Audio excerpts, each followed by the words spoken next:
قل هذه سبيلي أدعو إلى الله على بصيرة أنا ومن اتبعني وسبحان الله وما أنا من المشركين.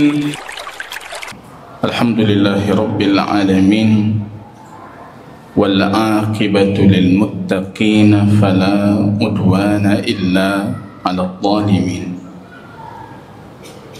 أشهد أن لا إله إلا الله وحده ربي لا شريك له وأشهد أن محمدا عبده ورسوله صفيه من خلقه وخليله. Kaum muslimin dan muslimat sidang jamaah salat maghrib yang dimuliakan oleh Allah Subhanahu wa ta'ala. Pujian dan syukur kita tiada hentinya kita panjatkan kehadiran Rabb kita Allah Jalla wa'ala, yang kembali menganugerahkan kepada kita taufik untuk ketaatan, kasih sayang, sehingga kita bisa menghadiri salat berjamaah dan juga majlis ilmu yang di situ kita mengkaji ayat Allah dan hadis-hadis baginda Rasul sallallahu alaihi wasallam, terutama jamaah kaum muslimin perihal hak-hak Allah dan kewajiban kita terhadap Allah Subhanahu wa ta'ala dari akidah, tauhid, keyakinan-keyakinan, dengan harapan kita termasuk di antara hamba-hamba Allah yang Allah tetapkan di hari kiamat syafaahnya baginda Rasul sallallahu alaihi wasallam. Datang Al-Imam Abu Hurairah suatu ketika kepada baginda Rasul sallallahu alaihi wasallam. Beliau bertanya, "Man as'adun nas bi syafa'atika ya Rasulullah yaumal qiyamah?" Siapa orang paling beruntung wahai baginda Rasul dengan syafaatmu besok di hari kiamat? Qala Rasul sallallahu alaihi wasallam, baginda Rasul menjawab mengatakan, "Man qala la ilaha illallah khalisan min qalbihi." Yang mengatakan la ilaha illallah khalisan min qalbihi, tanpa mencampur adukan tauhid itu dengan kesyirikan, tanpa mencampur adukan tauhid itu dengan kezaliman, itu orang yang paling beruntung di hari kiamat dengan syafaahnya baginda Rasul sallallahu alaihi wasallam. Dan itu tujuan kehadiran kita jamaah kaum muslimin dalam rangka mempelajari apa yang mampu kita realisasikan dengan ilmu itu, nilai tauhid. Mampu kita murnikan tauhid kita dan dapat kita raih syafaat baginda Rasul sallallahu alaihi wasallam di hari akhirat nantinya. Allahumma salli wa sallim ala habibina wa syafi'ina Muhammad. Kaum muslimin jamaah salat maghrib yang Allah muliakan, di pertemuan yang sebelumnya kita sudah mengkhususkan satu tema pembahasan tentang hukum sebab akibat dalam tinjauan akidah dan tauhid. Itu merupakan bagian turunan dari pembahasan yang orang Arab dulu mengatakan ketika turunnya hujan dan mengaitkan turun hujan itu dengan peredaran benda-benda langit. Jamaah kaum muslimin rahimani wa rahimakumullah, saya rasa pembahasan al-istisqa bin nujum menjadikan bintang itu sebagai sebab turun hujan Itu sudah kita jelaskan dalam 4 pertemuan dan kita cukupi dengan itu. Dan ingin saya menyimpulkan tentang pembahasan sebab akibat itu yang kemarin kita diskusikan. Kaum muslimin dalam hal sebab akibat itu bisa kita kelompokkan menjadi 3 kelompok besar. Ada satu kelompok yang sama sekali tidak menetapkan apapun bentuk sebab akibat. Itu kaum Jabariyah. Hana tebak-tebak. Karena semua kita ini hanya berkutat dengan takdirnya Allah, dan kita terpaksa mengikuti apa yang Allah tetapkan. Ini juga sebagian orang-orang Asy'ariyah yang menafikan ta'lil dan menafikan sebab. Di sisi yang lain, jamaah kaum muslimin, ada kelompok yang kedua yang berulang kali juga kita ingatkan. Ini keyakinan yang salah tentang sebab akibat, berlebih-lebihan, gulu dalam menetapkan sebab akibat. Semua bisa dijadikan sebab. Di kelompok ini sering kita kenal dengan kaum ekstremis dari kalangan kelompok Sufiyah. Jadi semua dijadikan sebab. Sebab keberkahan, sebab pengampunan, sebab yang mendatangkan manfaat, sebab yang menolak kemudaratan. Akhirnya mereka tidak merujuk ketika menentukan sebab itu kepada dalil dari Al-Quran dan hadisnya baginda Rasul sallallahu alaihi wasallam. Jadi kali ini jamaah kaum muslimin kita dapati ahlus sunnati wal jamaati berdiri di pertengahan antara kedua kelompok ini. Kita menetapkan sebab dan efektivitas sebab itu sesuai dengan apa yang Allah dan Rasulnya tetapkan. Kalau Allah dan Rasul tidak menetapkan itu sebagai sebab, maka kita tidak menjadikan itu sebagai sebab. Jadi kita di pertengahan, Pak. Gulu tidak, berlebihan tidak, tapi tidak meyakini sama sekali tentang sebab juga tidak. Tapi kita berpegang dengan sebab-sebab yang syar'i ataupun sebab-sebab yang dibolehkan dalam Al-Quran dan hadis baginda Rasul sallallahu alaihi wasallam. Ini jamaah kaum muslimin rahimani wa rahimakumullah. Kalau kita merujuk ke kitab At-Tauhid fi Dawi Aqidati Al-Imam Asy-Syafi'i rahimahullah, kita lanjut di bab selanjutnya. Di sini disebutkan oleh pengarang kitab kita dengan judul Majaa fi karahiyati al-halfi bighairillah. Hukum seputar makruhnya bersumpah dengan selain Allah.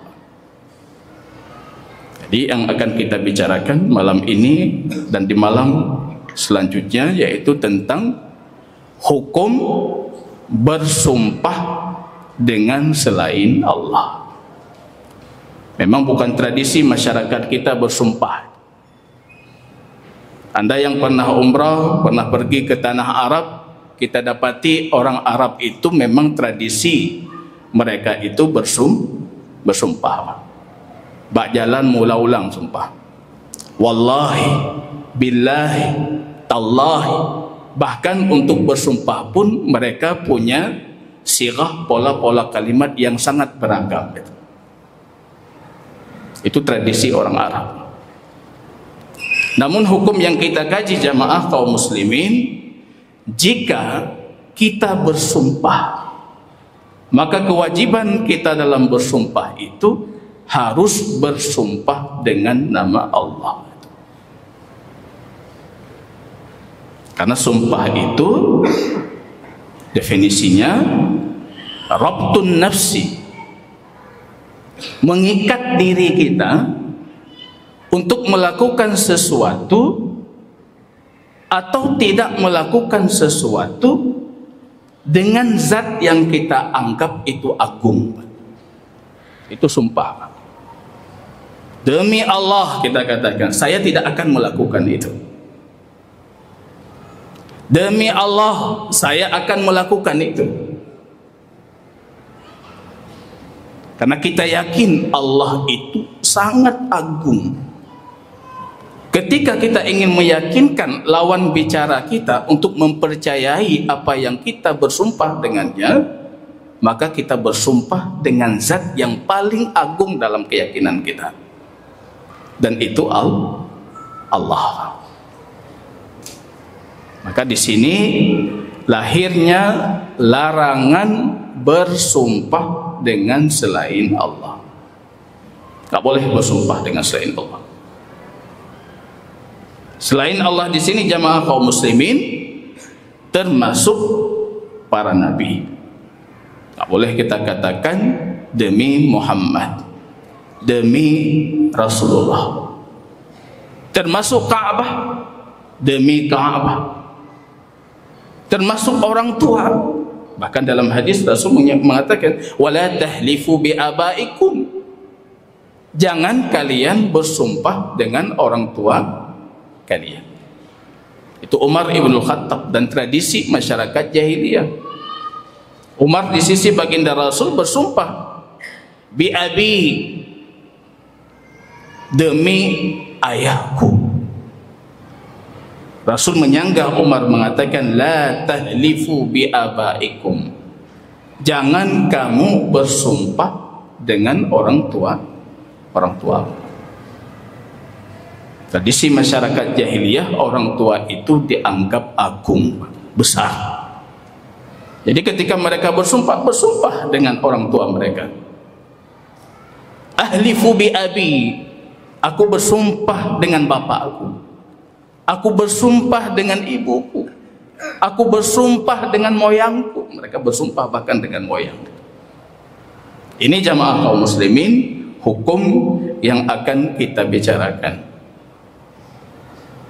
Semua kesyirikan itu lahir dari kurangnya ta'zim kita kepada Allah Ta'ala. Wa ma qadarullah haqqa qadrihi, kata Allah. Mereka tidak sama sekali mengagungkan Allah sebagaimana keagungan yang layak untuk Allah. Kalau kita mengagungkan Allah, tidak mungkin kita akan bersumpah dengan selain Allah. Sebesar apa orang tua kita? Sebesar apa makhluk Allah kalau dibandingkan dengan Allah Ta'ala? Dalam satu hadis yang sahih riwayat Al-Bukhari, baginda Rasul sallallahu alaihi wasallam membuat perbandingan antara makhluk Allah yang agung dibandingkan dengan sebagian makhluk Allah yang lain. Demi Allah, kata Rasul, kalau sekiranya kalian membandingkan bumi dengan kursinya Allah, dan kursi itu dalam Sahih Muslim dijelaskan oleh Nabi sebagai tempat kakinya Allah. Kalau kalian bandingkan langit dan bumi ini dengan kursinya Allah, maka itu seperti kalian melempar cincin fi ardil fala, di satu gurun yang sangat luas. Wallah, kata Rasul, kalau kalian bandingkan kursi Allah itu dengan arasnya Allah, maka seperti cincin itu dilempar di gurun pasir yang lain. Itu makhluk Allah yang bernama aras. Bagaimana dengan Allahu Akbar, Rabbul Alamin, pencipta segala sesuatu. Wa ma qadarullah haqqa qadri. Kita tidak betul-betul mengagungkan Allah. Kalau kita betul-betul agungkan Allah, syirik itu nggak ada. Kalau kita tahu tentang hakikatnya Allah, nggak ada syirik. Karena orang semuanya akan tunduk, patuh, mengecilkan dirinya dan membesarkan Rabbnya. Maka hakikat dari sumpah itu jamaah kaum muslimin, ada sesuatu yang kita anggap agung. Ketika kita berbicara, ingin orang lain percaya dengan apa yang kita sampaikan, kita ikat apa yang akan kita lakukan itu dengan zat yang agung tadi. Maka di sini letak haram syirik atau kufurnya. Jadi syirik. Kalau Rasul sallallahu alaihi wasallam dalam hadis Imam At-Tirmizi, man halafa bighairillahi faqad kafara aw asyraka. Ini hati-hati. Walaupun kita tahu masyarakat kita tidak punya tradisi sumpah. Secara umumnya kalau kita bersumpah, kita tetap bersumpah dengan nama Allah itu. Tapi kita mempelajari ini dan bisa menganalogikan untuk hukum-hukum yang lain, yang di sana kita menyamakan kedudukan Allah dengan kedudukan makhluk. Jangan bersumpah. Kalau Anda harus bersumpah, maka bersumpah dengan nama Allah. Jangan sama sekali bersumpah dengan makhluk. Karena hukumnya apa? Dalam hadis disebutkan faqad kafara au asyraka. Maka dia sudah kufur dan dia sudah melakukan kesyirikan. Wallahi, kata Imam Abdullah ibnu Mas'ud, li an ahlifa billahi kadiban ahabbu ilayya min halfi bighairihi sadiqa. Ini kalimat yang luar biasa yang menunjukkan dalamnya ilmu Abdullah ibnu Mas'ud. Beliau mengatakan, demi Allah. Kalau kamu sumpah lah, memang orang Arab galak bersumpah. Demi Allah, saya bersumpah dengan nama Allah dan saya dusta. Itu lebih saya sukai dibandingkan bersumpah dengan nama selain Allah saya jujur. Demi Allah yang ketemulit, dusta dia. Itu bagi Imam Abdullah ibnu Mas'ud lebih ringan dibandingkan bersumpah dengan selain Allah tapi jujur. Demi orang tuaku. Kemudian dia lanjutkan dengan kalimat yang jujur. Satu orang lagi dia bersumpah dengan nama Allah, wallahi, demi Allah, billahi, demi Allah. Kemudian dia dusta.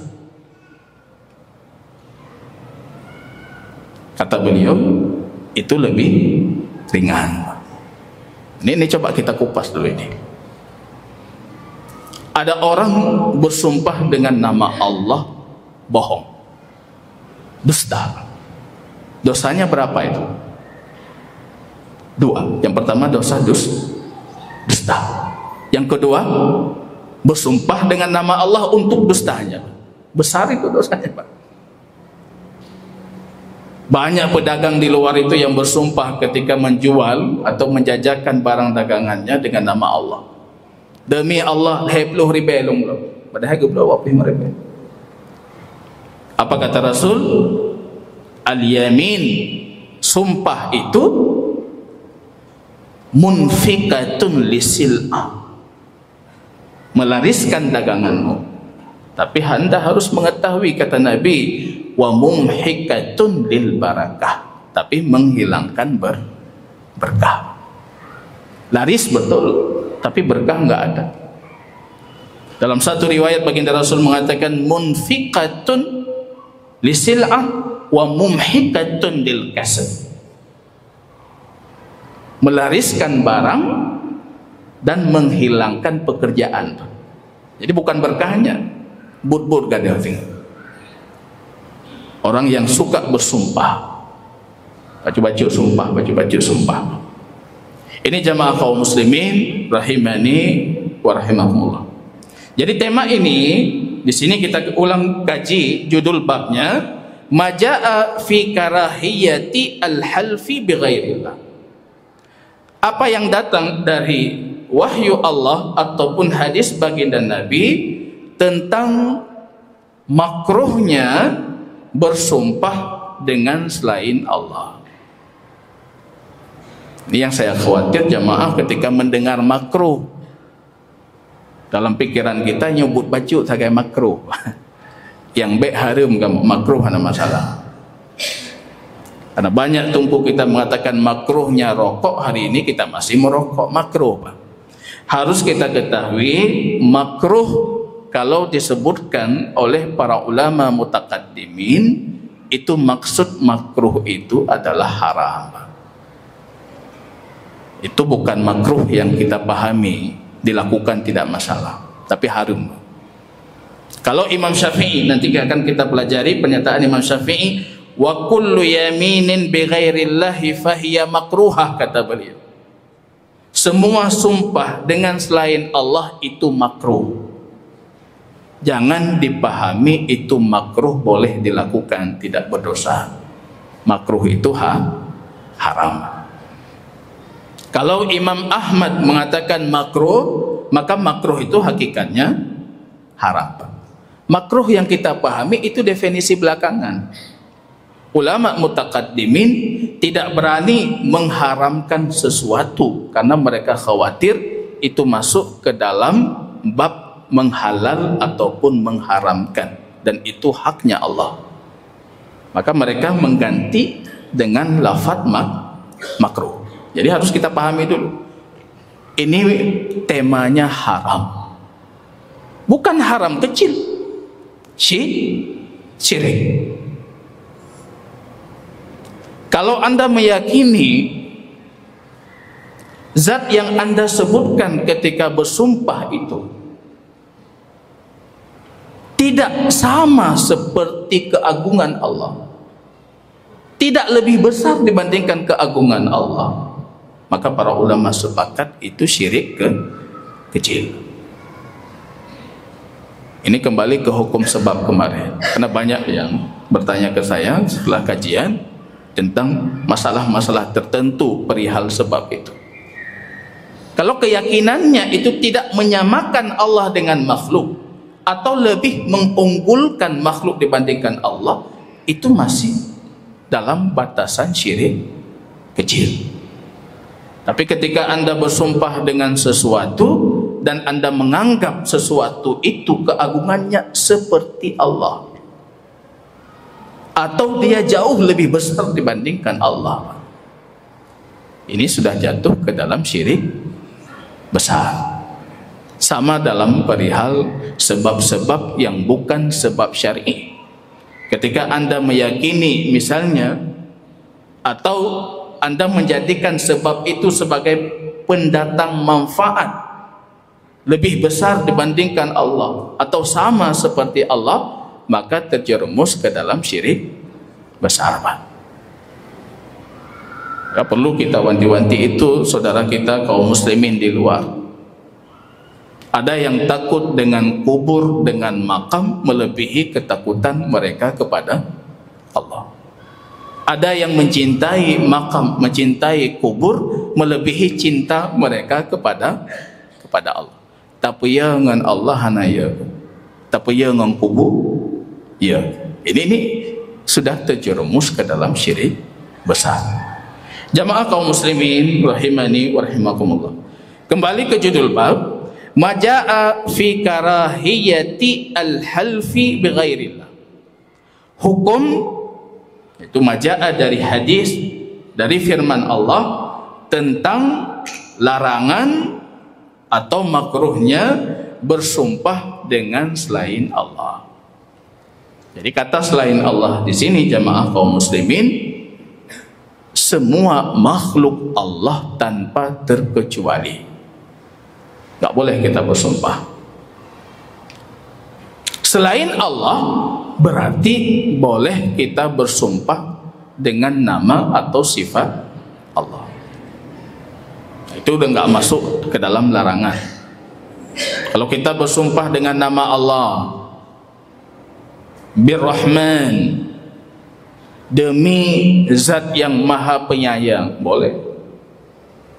Atau dengan sifat Allah, seperti yang sering baginda Rasul bersumpah, walladzi nafsi biyadihi, demi zat yang jiwaku ada dalam genggamannya. Siapa yang jiwa kita dalam genggamannya? Allah. Boleh. Dengan nama Allah semuanya boleh. Dengan sifat Allah semuanya boleh. Dengan satu dari makhluk Allah, seagung apapun makhluk itu, maka tidak dibolehkan. Nah, ini jamaah kaum muslimin, pentakziman kita. Kalau kita tidak perlu sumpah, jangan bersumpah. Yang hanapir lebek bersumpah, itu namanya aimanul laghi, sumpah sia-sia, bacut-bacut bersumpah. Nanti dikhawatirkan dua kemungkinan, kata para ulama, bagi mereka yang banyak bersumpah, dia akan terperangkap ke dalam kondisi meremehkan sumpah. Hanai laki sumpah, langsung bersumpah, langsung dia bersumpah, karena dia tidak menganggap ada esensi dari sumpah itu. Sumpah itu ada nilainya. Yang kedua, kemungkinan yang kedua, dia akan terjerumus ke dalam kebohongan. Yang galak mau sumpah itu bisa terjerumus dalam kebohongan. Sumpah, akhirnya bersumpah palsu. Ini jamaah kaum muslimin rahimani wa rahimakumullah. Qala ta'ala, dalam hal ini Allah Subhanahu wa ta'ala berfirman, la yu'akhidhukumullahu billaghwi fi aymanikum walakin yu'akhidhukum bima aqadtumul ayman.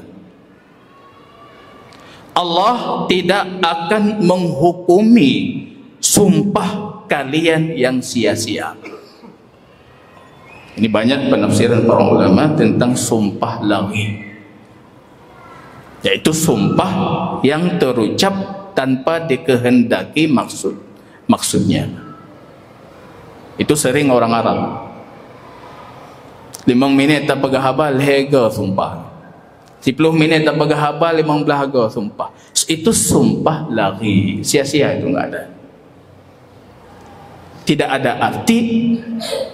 Karena itu tradisi mereka, sumpah itu keluar dari mulut mereka tanpa mereka sadari. Itu tidak dihukumi dan tidak ada kafarat sumpah.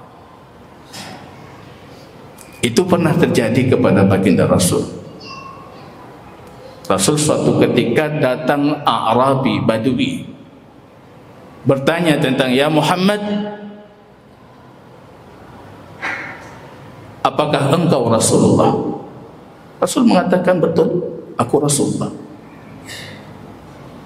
Aku bersaksi engkau adalah Rasulullah. Kalau seperti itu, ajarkan aku tentang Islam yang menjadikan aku masuk surga. Rasul mengatakan, kamu tegakkan salat 5 waktu, kamu halalkan yang halal, kamu haramkan yang haram. Puasa ditambah dalam satu riwayat, salat, puasa, halalkan yang halal, haramkan yang haram. Tiba-tiba dia mengatakan, wallah, demi Allah ya Muhammad, akan aku lakukan itu tanpa aku tambah sedikit pun, tanpa aku kurangi sedikit pun. Long tambahan, long kurangan. Saya salat 5 waktu, saya puasa Ramadan, saya halalkan yang halal, saya haramkan yang haram. La azidu ala dzalika syai'an. Dan itu tidak sedikit pun aku tambah. Tiba-tiba baginda Rasul mengatakan, wa abihi, demi ayahnya, dakhalal jannata in sadaq, dia akan masuk surga kalau dia jujur dengan pernyataannya. Nah, ini sumpah laghi, karena memang tradisi orang Arab keluar kata-kata seperti ini tanpa maksud. Kalau kata Imam Malik, sumpah sia-sia itu seseorang yang meyakini sesuatu, rupanya ketika dia dapati kenyataannya berbeda dengan keyakinannya. dan dia sudah bersumpah untuk keyakinan itu tidak perlu dibayar kafarah. Kadang-kala kita yakin, datang ke rumah kita si fulan, kita mengatakan demi Allah si fulan Muhammad itu datang ke rumah, rupanya bantawa rumahkan Muhammad, itu enggak perlu kafarah, kata Imam Malik rahimahullah. Dalam ayat ini Allah mengatakan Allah tidak menghukumi kalian atas sumpah sia-sia kalian, walakin yu'akhidukum bima aqadtumul aiman. Akan tetapi Allah menghukumi kalian atas sumpah yang kalian lakukan secara sungguh-sungguh. Karena tradisi masyarakat kita tidak bersumpah, kalau kita bersumpah pasti sungguh-sungguh. Jadi hampir bisa kita pastikan sumpah masyarakat kita itu sumpah, kalau dia tidak menjalankan sesuai sumpahnya, maka dia akan dibebankan dengan kafarah. Kita jarang bersumpah. Dalam tibulun hana 3 tamu sumpah. Apalagi kita yang sudah tahu hukum ini paling anti dengan sumpah. Kalau Al-Imam Ibnu Sirin pernah berdebat dengan satu tetangganya tentang kepemilikan satu barang, mendakwa batabah barang. Tetangganya mengatakan ini milikku. Al-Imam Ibnu Sirin yakin dengan hakul yakin itu miliknya. Beliau membeli dengan uangnya sendiri. Tiba-tiba tetangganya mengatakan, kalau kamu tidak percaya ini milikku, mari kita bersumpah. Ini ulung sumpahnya tadi. Dan anda juga bersumpah kalau itu milikku. Kata Imam Ibnu Sirin, kalau kamu minta dariku sumpah, coba ambil barangnya. Begitu pantang para ulama bersumpah. Jadi jangan sering bersumpah. Jangan suka bersumpah, kecuali dalam kondisi memang sangat anda butuhkan. Di mahkamah, di pengadilan, al-bayyinatu 'alal mudda'i wal yaminu 'ala ma ankar, kan kaidahnya seperti itu. Bukti harus didatangkan oleh pendakwa, yang menolak dakwaan harus bersumpah. Ya, kita bersumpah untuk menguatkan dakwaan kita. Kalau tidak butuh jangan. Kalau memang anda harus bersumpah, maka anda bersumpah. Apa kata Nabi? Waman yahlif falyahlif billahi sadiqah. Siapa yang harus bersumpah, kata Rasul, maka dia harus bersumpah dengan Allah jujur dalam sumpahnya. Ini penting, jujur dalam sumpah. Waman hulifa lahu billahi falyarda. Kalau kalian ada orang bersumpah dengan nama Allah, maka kewajiban kalian ridha dan terima sumpahnya. Itu hukum asalnya seperti itu. Kalau kita berselisih dengan seorang muslim, tiba-tiba dia bersumpah, maka baginda Rasul memberikan kita perintah untuk menerima sumpahnya. Ya demi Allah atalung, kata ini lagi yang cok keron. Terima, ridhoi itu. Kecuali kalau memang kita ketahui dia dusta dan kita punya bukti. Kalau tidak ada, dah ikuti petunjuknya baginda Rasul sallallahu alaihi wasallam, yaitu ridha terhadap sumpah dengan nama Allah Ta'ala. Maka nanti dalam ayat ini disebutkan fakaffaratuhu, kafarat sumpah itu memberi makan 10 fakir miskin dengan yang biasa kita berikan makan keluarga kita, atau memberikan mereka pakaian, atau memerdekakan budak. Faman lam yajid, kalau tidak mendapati 3 hal itu, fasiyamu salasati ayyamin, maka kafaratnya berpuasa 3 hari. Tidak mesti berturut-turut, yang penting 3 hari. Dzalika kafaratu aymanikum idza halaftum, itulah kafarat sumpah ketika kalian bersumpah. Di sini di penghujung ayat Allah tegaskan, wahfadhu aymanakum, maka jagalah sumpah kalian. Kata para ulama, menjaga sumpah itu, kalau belum bersumpah jangan bersumpah. Kalau sudah bersumpah, pastikan Anda bersumpah atas kejujuran. Kalau Anda tidak mampu melakukan apa yang sudah Anda bersumpah, maka bayar kafarah. Ini jamaah kaum muslimin rahimani wa rahimakumullah. Mudah-mudahan bermanfaat. Subhana rabbika rabbil izzati amma yasifun, subhanakallahumma bihamdika asyhadu an la ilaha illa anta astaghfiruka wa atubu ilaik. Assalamualaikum warahmatullahi wabarakatuh.